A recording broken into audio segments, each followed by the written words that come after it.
La question, c'est qu'est-ce que Dieu, lui, veut voir? On va se poser cette question-là aujourd'hui. Voilà, avant de commencer, je voulais souhaiter la bienvenue aussi à Didier et Flora Hubert, qui sont de Caudebec. Et donc, vous avez vu au fond de la salle, ils ont un stand avec quelques confitures à vendre. Donc, c'est pour la mission, en particulier, c'est pour le parrainage de 2 enfants, c'est ça? Et puis, le surplus aussi va à la mission. Alors, habituellement, ils font le marché de Noël sur Caudebec, mais là, il y a eu un empêchement, donc on s'est dit, bon, on va en faire profiter aussi Fécamp. Donc, vous aurez loisir d'aller les voir à l'issue de ce culte. Voilà, très heureux aussi de voir ma sœur Francine au milieu de nous. Le Seigneur soit béni, que le Seigneur te fortifie. Voilà, aussi Isabelle, heureux de voir Isabelle. Voilà, on sait qu'on ne prie pas en vain pour nos frères et sœurs qui passent par la souffrance. Et on sait que notre Dieu est un puissant soutien. Alléluia. Alors, je vais aborder un thème aujourd'hui. N'y voyez pas un lien direct avec la vente des confitures, mais c'est le hasard du calendrier, vous allez comprendre. On va lire ensemble dans l'Évangile selon Marc, chapitre 11. On poursuit toujours cette lecture suivie de l'Évangile selon Marc. On avait vu la dernière fois que Jésus entre dans Jérusalem et il est accueilli ici comme le roi. Ils ont loué Dieu et ils ont loué Dieu de leur avoir envoyé un sauveur. Mais on sait que malheureusement, alors qu'ils l'ont accueilli comme roi, eh bien on sait que ce roi n'est pas tout à fait comme eux, ils l'avaient espéré. Ils avaient espéré un libérateur puissant, politique. Mais Jésus n'est pas venu comme cela. Il est venu humblement monter sur un âne. Et sa mission, c'était de donner sa vie sur la croix. Et donc ces mêmes personnes qui l'ont accueilli, qui l'ont acclamé quand il est entré à Jérusalem, c'est les mêmes qui vont, quelques temps plus tard, le réclamer sa condamnation, sa crucifixion. Alors, il est accueilli comme tel à ce moment-là, et puis, mais le problème, c'est que ce roi divin n'est pas seulement le sauveur. Il n'est pas seulement le sauveur, il est aussi le juge. Oui, il est le Seigneur, donc le Sauveur, le Seigneur, mais il est aussi le juge. On va le voir aussi. Lorsque ce roi divin entrera dans le temple de Dieu, que trouvera-t-il et que fera-t-il? C'est ce qu'on va lire, c'est ce qu'on va regarder ensemble aujourd'hui. Alors on lit ensemble dans Marc 11 à partir du verset 11. Marc 11, verset 11. Jésus entra à Jérusalem et se rendit au temple. Après avoir tout regardé autour de lui, comme il était déjà tard, il sortit pour aller à Béthanie avec les 12. Le lendemain, comme il quittait Béthanie, Jésus eut faim. Il aperçut de loin un figuier qui avait des feuilles et alla voir s'il y trouverait quelque chose. Mais quand il se fut approché, il ne trouva que des feuilles, car ce n'était pas la saison des figues. Alors Jésus prit la parole et lui dit que plus jamais personne ne mange de ton fruit. Et ses disciples l'entendirent. Ils arrivèrent à Jérusalem et Jésus entra dans le temple. Il se mit à chasser ceux qui vendaient et qui achetaient dans le temple. Et il renversa les tables des changeurs de monnaie et les sièges des vendeurs de pigeons. Il ne laissait personne transporter un objet à travers le temple et il les enseignait en disant « N'est-il pas écrit « Mon temple sera appelé une maison de prière pour toutes les nations » Mais vous en avez fait une caverne de voleurs. » Les chefs des prêtres et les spécialistes de la loi l'entendirent et ils cherchaient les moyens de le faire mourir. Ils le redoutaient en effet parce que toute la foule était frappée par son enseignement. Le soir venu, Jésus sortit de la ville. Amen. On pourrait lire également dans le livre du prophète Malachie, au chapitre 3, et lire les 2 premiers versets.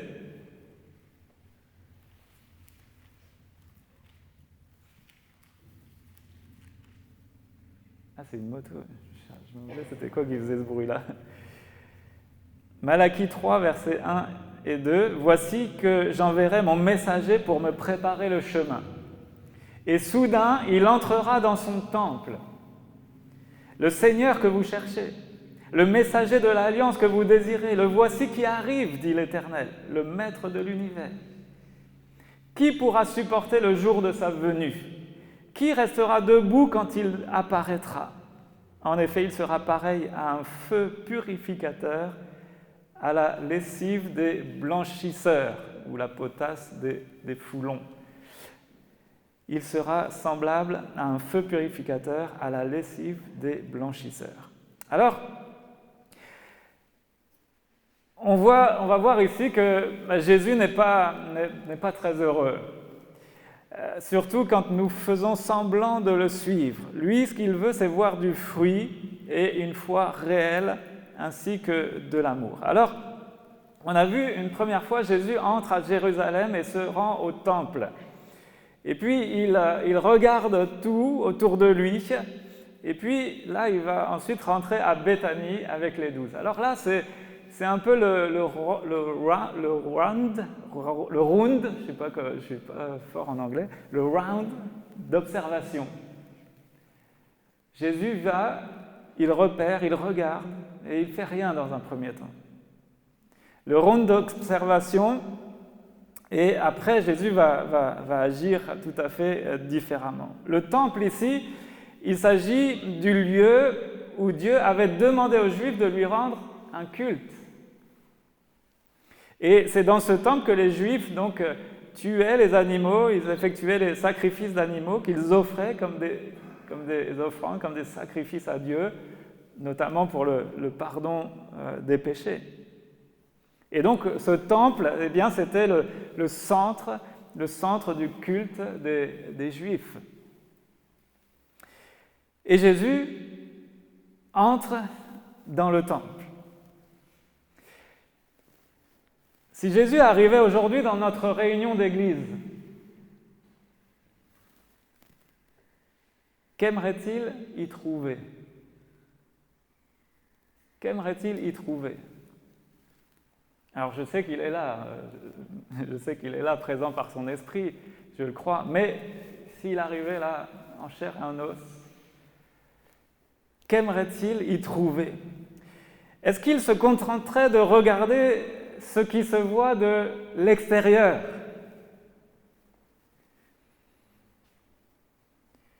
Est-ce qu'il s'intéresserait seulement au nombre de réunions que nous avons par semaine? Est-ce qu'il s'intéresserait à nos tenues, à la belle tenue du dimanche que vous avez sortie spécialement peut-être pour l'occasion, que nous portons pour aller à l'église? Est-ce qu'il regarderait peut-être le nombre des chants que nous chantons? Est-ce qu'il regarderait à tout cela? Ou est-ce que plutôt il regarderait à ce qui se passe à l'intérieur?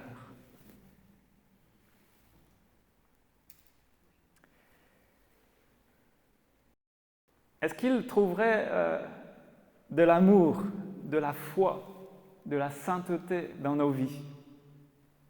Toutes ces choses que la Bible appelle des fruits, des fruits. Alors ici, le roi Jésus, le Seigneur, s'approche de son temple, il va à Jérusalem. La question c'est, est-ce qu'il va y trouver un peuple qui l'aime? Est-ce qu'il va y trouver un peuple qui lui rend un culte digne de son nom? Est-ce qu'il va y trouver du fruit? Beaucoup de questions, n'est-ce pas? Alors Jésus est allé observer, il a une première fois, il est allé, il n'a pas réagi, il n'a rien dit, il n'a rien fait. Et puis il revient avec ses disciples, et là, sur le chemin, Jésus voit un arbre. Il voit un figuier, et ce figuier, eh bien, il a beaucoup de feuilles, un bel arbre en apparence. Mais vous l'avez lu avec moi, il y a un problème avec cet arbre. Malgré qu'il soit beau, touffu, plein de feuilles, eh bien, il ne porte aucun fruit. Ah, cet arbre, il est beau à regarder de l'extérieur, mais il n'y a rien dessus que l'on puisse manger. Le problème, voyez-vous, c'est que c'est pareil dans le temple. Jésus va maudire ce figuier. On peut se demander, le pauvre figuier, il n'a rien fait. Non, c'est justement parce qu'il n'a rien fait. C'est justement parce qu'il n'a pas fait de fruits. Mais Jésus va se servir de cela comme une illustration, une parabole vivante. Cet acte, évidemment, nous enseigne une leçon qui concerne le temple. Jésus va juger, de la même manière qu'il a jugé, qu'il a condamné ce figuier, Jésus va juger les nombreux juifs qui lui rendent un culte, mais qui ne portent pas de fruits.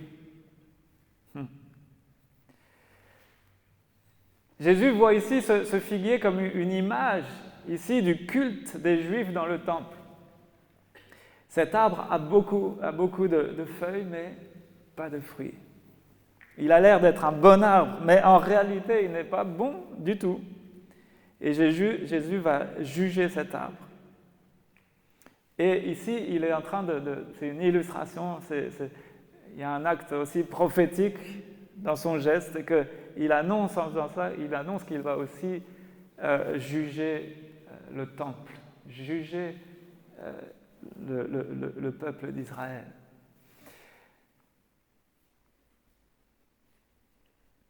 Israël qui est comparé à un figuier stérile.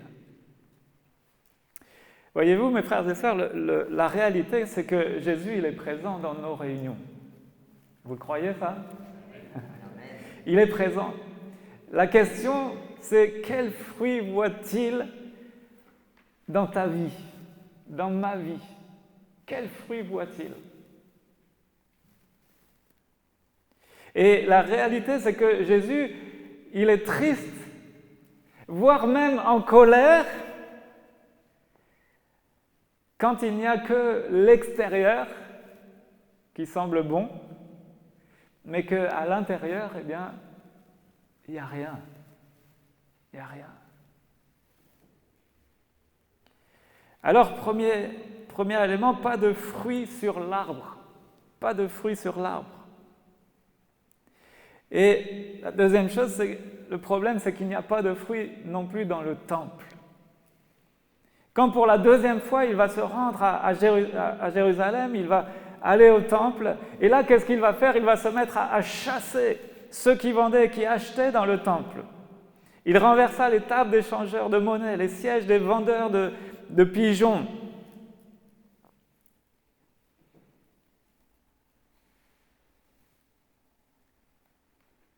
Alors vous savez, Jésus, il est parfait. Et s'il lui arrive de se mettre en colère, eh bien, il ne pêche pas en faisant cela. Il a raison d'être en colère. Il a le droit ici de se mettre en colère parce qu'il y a des choses qui sont graves, des choses qui ne sont pas respectées. Le roi ici vient dans son temple et il le trouve rempli de péchés. Rempli de péchés. Et là, Jésus, on le voit animé, on emploie cette expression parfois, une sainte colère. Parce que là où il devrait trouver du fruit, il ne trouve que du péché. Tout ce passage arrive pendant la Pâque, un moment important pour les Juifs.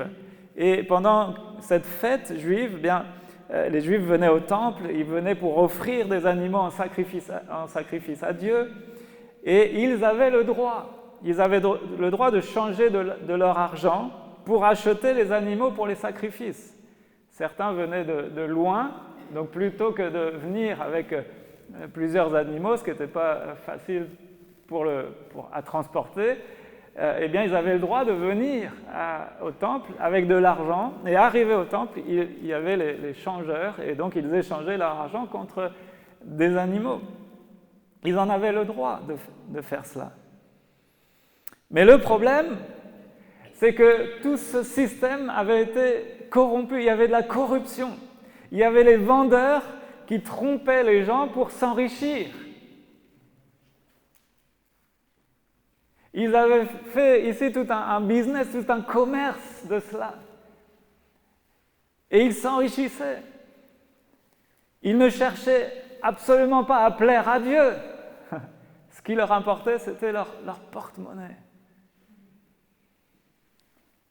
Ils voulaient juste se faire de l'argent pour eux-mêmes. Et ça, c'était grave, parce qu'ils se servaient des choses sacrées, des choses qui étaient destinées, consacrées à Dieu. Ils s'en servaient pour s'enrichir eux-mêmes.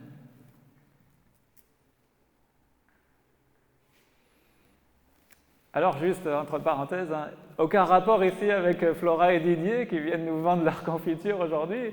Je vous rassure, leur but n'est pas de s'enrichir, mais voilà, il y a un but, c'est pour Dieu, c'est pour que des enfants puissent être parrainés et tout ça. Donc, rien à voir, mais vous voyez, Dieu regarde les motivations, le cœur. Ces gens-là ne cherchaient pas à plaire à Dieu.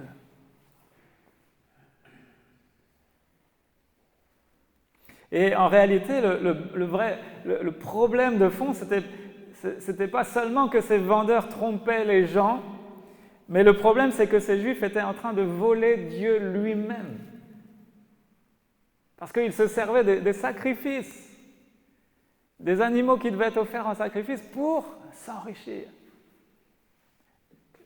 Les animaux qui devaient être consacrés, donnés à Dieu, offerts à Dieu, mais eux, ils se faisaient de l'argent là-dessus. C'est un système, ils faisaient semblant de lui rendre un culte dans le temple même, mais en réalité, ils ne s'intéressaient qu'à eux-mêmes. Alors, lorsque le roi Jésus vient dans son temple, que veut-il y trouver? Qu'est-ce que Jésus s'attend à y trouver ici, dans son temple? Et que trouve-t-il en réalité quand il entre dans le temple? Le problème, c'est que tout est à l'extérieur.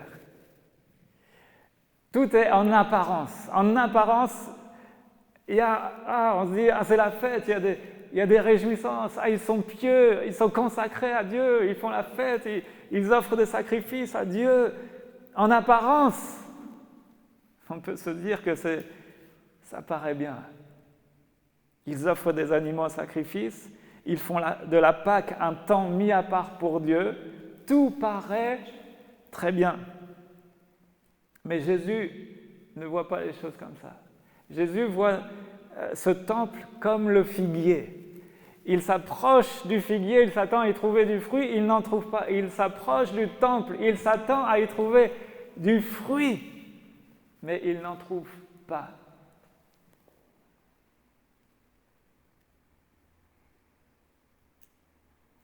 Alors Jésus a raison d'être en colère. Le roi des rois ne peut pas accepter qu'on lui rende un culte qui n'est pas vrai. Un culte qui n'est pas vrai.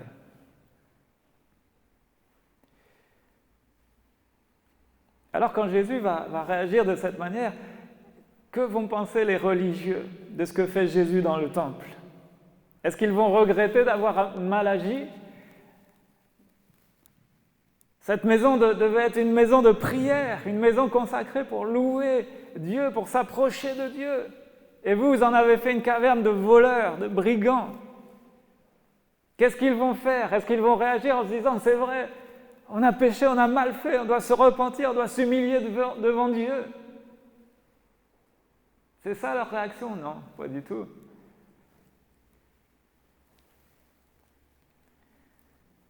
Ils vont haïr Jésus au point de vouloir le tuer. Ils vont ici commencer à haïr le roi que Dieu leur a envoyé, ce roi qu'ils venaient d'accueillir, que les foules venaient d'accueillir sous les acclamations. Et là, déjà, ça commence à moins rigoler. Ça commence à grincer des dents.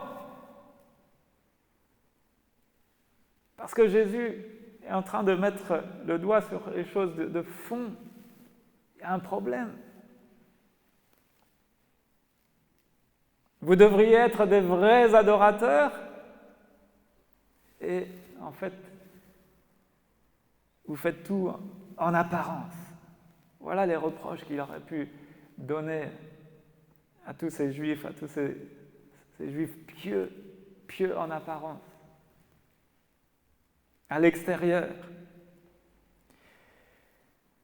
Les chefs des prêtres et les spécialistes de la loi l'entendirent et ils cherchaient les moyens de le faire mourir. Ils le redoutaient parce que toute la foule était frappée par son enseignement. Alors, voilà ici ce qui s'est passé. Maintenant,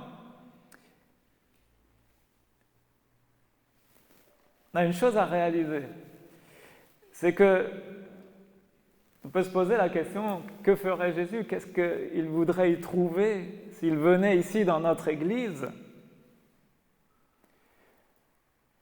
Mais considérons une chose, c'est que le temple, c'est nous. Le temple, c'est pas ce local, c'est pas le bâtiment qu'on appelle l'Église. L'Église, c'est nous. Le temple, c'est nous. Nous sommes devenus le temple du Saint-Esprit, en tout cas pour tous ceux qui sont nés de nouveau. Jésus est venu faire sa demeure en nous par le Saint-Esprit. Nous sommes devenus une habitation de Dieu en esprit. Alléluia, ne savez-vous pas que vous êtes le temple du Saint-Esprit? Alléluia quand même. Alors maintenant, si on transpose, Jésus arrive, il rentre dans son temple. Qu'est-ce qu'il s'attend à y trouver? Qu'est-ce qu'il désire y cueillir? Quels fruits s'attend-il à goûter?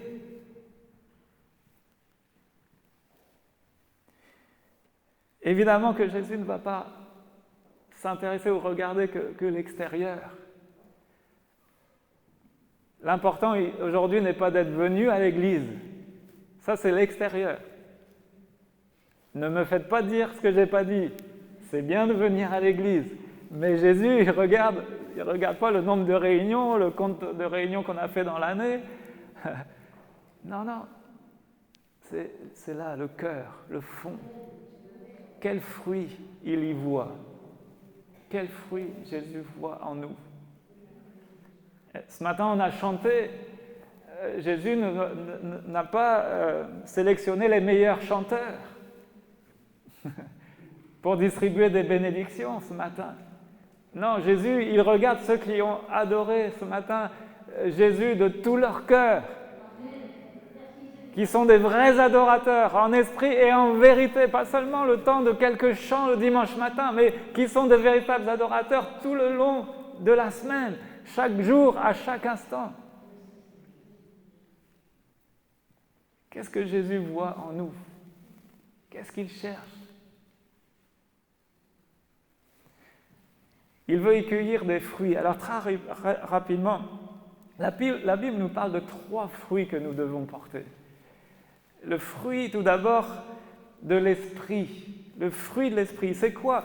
Le fruit de l'esprit, il est produit suite à la nouvelle naissance. Dieu qui nous donne cette promesse, je mettrai en vous un esprit nouveau, je mettrai en vous un cœur nouveau et un esprit nouveau. Je vais enlever le cœur de chair, le cœur de pierre, donc ce cœur mort, ce cœur insensible, ce cœur froid, ce cœur-là, je vais le changer, je vais mettre un cœur de chair. Un cœur sensible, un cœur vivant, un cœur rempli d'amour. Et donc, Jésus, il a déposé en nous, il est venu faire sa demeure en nous par le Saint-Esprit. Il a déposé en nous un caractère nouveau. Il a fait de nous une nature nouvelle. Vous vous souvenez des paroles qu'il a dit à Nicodème, hein, ne sais-tu pas qu'il faut que tu naisses de nouveau? Et donc c'est quoi cette nouvelle nature, c'est quoi ce nouveau caractère? C'est le fruit de l'esprit décrit dans Galates 5,22.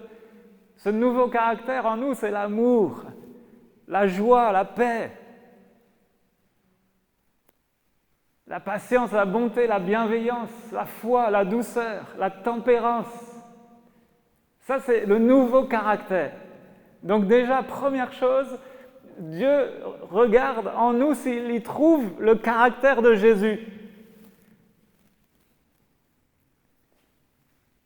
Est-ce que nous manifestons, nous développons le caractère de Christ?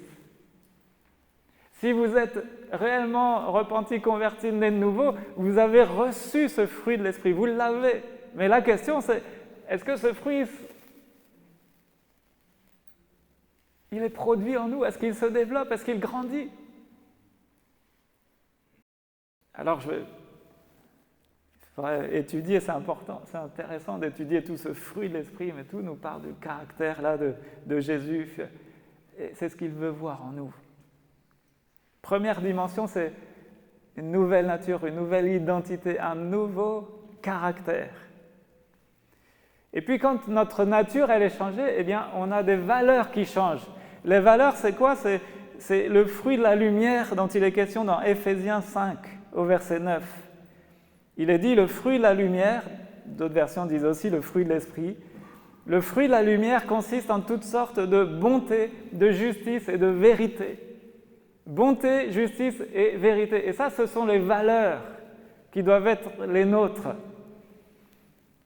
Un nouveau caractère qui découle ensuite sur des nouvelles valeurs. Et nos nouvelles valeurs, c'est ça, c'est être bon. Ça rejoint aussi le fruit de l'esprit.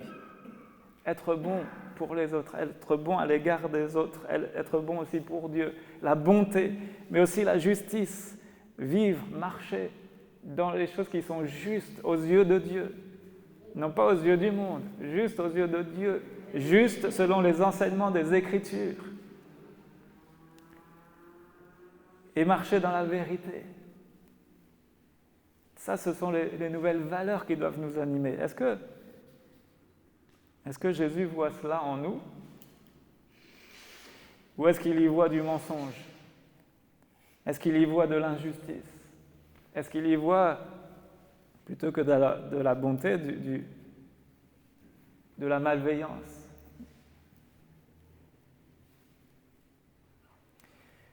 Une nouvelle nature qui nous a donné des nouvelles valeurs. Et évidemment, tout cela va découler sur de nouvelles actions. Et les nouvelles actions que Dieu veut voir en nous, c'est ce que la Bible appelle le fruit de la repentance. Des nouveaux comportements. Matthieu 3, verset 8. Produisez donc du fruit digne de la repentance, du fruit qui confirme votre changement d'attitude. Et c'est quoi, si je dois résumer ce fruit-là, c'est quoi le changement d'attitude? Eh bien, c'est d'abord un changement dans nos pensées, des pensées dignes, mais aussi des paroles dignes, et puis des actions dignes. Pensées, paroles, actions, tout cela doit maintenant glorifier le Seigneur. Ça, c'est le fruit de la repentance. Un jour, des hommes sont venus trouver Jean-Baptiste, il était en train de baptiser, et puis il y avait des gens qui sont venus, il y avait des collecteurs d'impôts, il y avait des soldats romains, il y avait toutes sortes de personnes. Ils viennent le voir, ils demandent, mais que devons-nous faire? Et il va leur donner des éléments. Marcher dans l'honnêteté, dans la pureté, dans l'intégrité, qu'il n'y ait plus ni fraude, ni extorsion, ni mensonge. Tout ça, c'est les nouvelles actions qui doivent nous animer. Intégrité, honnêteté, pureté. Alors, est-ce que Jésus trouve ces choses-là en nous? Notez juste une chose, je fais une parenthèse, mais parfois on voudrait voir des changements dans les actions, mais le problème c'est que les valeurs n'ont pas été changées parce que notre nature n'a pas été changée. Il faut d'abord qu'il y ait notre nature changée, un cœur transformé. Il faut d'abord être passé réellement par une nouvelle naissance et avoir reçu ce cœur nouveau créé selon Dieu pour qu'ensuite nos valeurs soient changées. Et alors, nos actions vont automatiquement être différentes. Alors, c'est tout à fait résumé ici, mais ce sont les 3 fruits dont nous parle l'Écriture. Le fruit de l'Esprit, le fruit de la lumière, le fruit de la repentance. Alors, est-ce que nous manifestons le caractère de Christ? Est-ce que nous le développons? Est-ce que nous demandons au Seigneur de nous aider pour devenir plus patients, d'avoir plus de foi, d'être remplis d'amour, d'avoir plus de paix, d'être plus doux, d'être bon, bienveillant? La maîtrise de soi, on pourrait en parler, mais ça veut dire qu'on doit laisser le Seigneur dominer sur nous, le Saint-Esprit dominer sur nous, en nous. C'est ça la vraie maîtrise de soi, c'est laisser le Seigneur agir. Est-ce que nous sommes animés de ces valeurs de vérité, de justice, de bonté?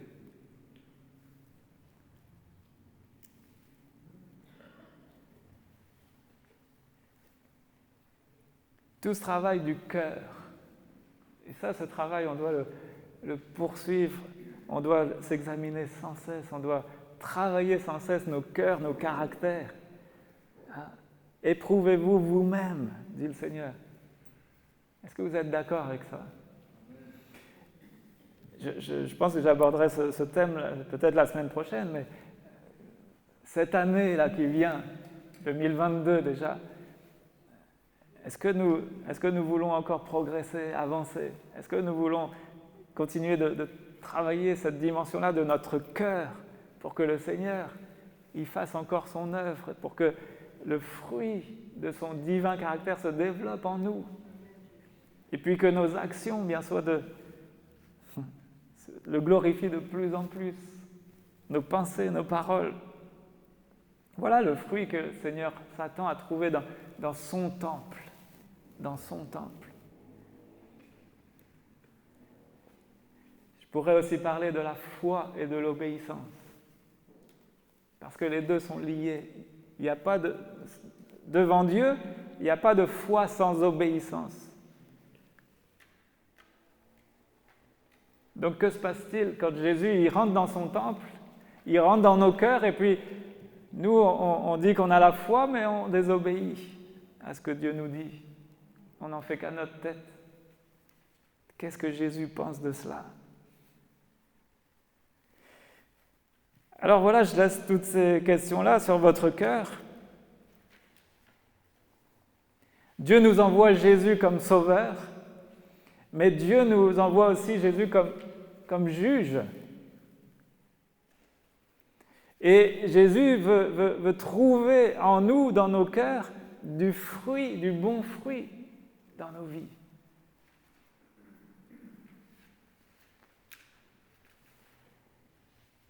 Par contre, Jésus se met en colère lorsqu'il voit que nous ressemblons à des chrétiens extérieurement seulement. Extérieurement seulement. Alors, la question c'est, est-ce que nous allons demander à Jésus de nous pardonner et de changer nos cœurs? Est-ce que nous allons faire ce travail de s'examiner, de se placer devant le Seigneur et de dire, Seigneur, qu'est-ce que tu trouves dans mon cœur? Quand tu rentres dans ton temple, qu'est-ce que tu y trouves? Qu'est-ce que tu y vois? Est-ce que tu peux y cueillir du bon fruit? Ou est-ce que tu y trouves des choses qui t'attristent, qui te mettent même en colère? Et ça, c'est un tête-à-tête que nous devons avoir personnellement avec le Seigneur. Et je pense que ce genre d'examen-là, c'est en continu que nous devons faire ça. Rassemblement des chrétiens, des croyants, eh bien, je pense qu'il devrait y avoir l'expression de tout ce que l'on vit dans le privé, dans l'intimité avec le Seigneur. C'est là qu'on doit avoir des cœurs débordants de joie, de reconnaissance pour sa grâce, pour son amour, pour le travail qu'il fait dans nos cœurs. Alléluia. Et c'est de cette manière, je pense que le Seigneur sera honoré, sera glorifié, sera heureux de voir ses enfants se réjouir, louer, chanter, prier ensemble, l'adorer. Alléluia. Alors voilà, mes frères et sœurs, ce que je voulais partager avec vous. Qu'est-ce que Jésus trouve en entrant dans son temple? On prie le Seigneur. Voilà, Seigneur, nous voulons examiner, c'est vrai, nos cœurs. Et nous voulons te demander de nous y aider, parce que peut-être qu'il y a des fois, nous ne sommes même pas conscients des choses qui ne vont pas, des choses qui peut-être t'attristent, et même pire encore, des choses qui peut-être te mettent en colère.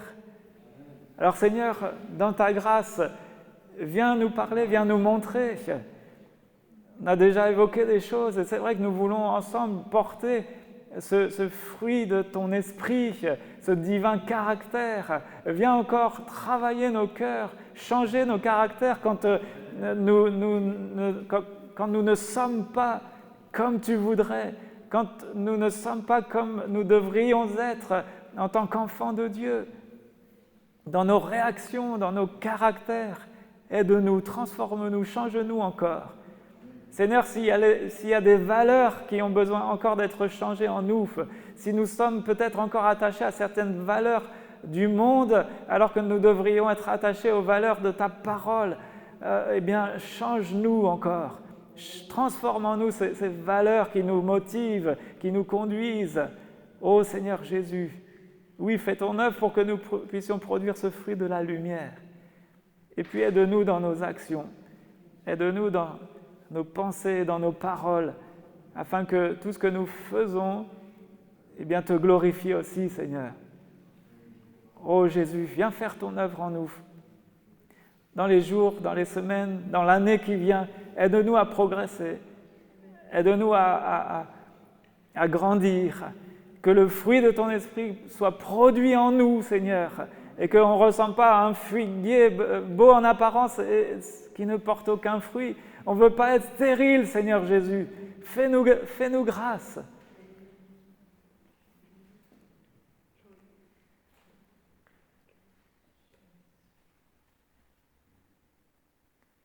Ta parole nous dit, j'ai cette pensée qui vient sur mon cœur, ta parole nous dit que de faire tous nos efforts pour joindre à notre foi la vertu, à la vertu, la bienveillance, etc., la bonté, l'amour fraternel, l'amour. Et ta parole dit que si ces choses sont en nous, en abondance, elles ne nous laisseront ni oisifs ni stériles pour la connaissance de Jésus-Christ. Alors Seigneur, je te prie pour que nous ne soyons trouvés devant toi ni oisifs ni stériles. Nous voulons porter du fruit.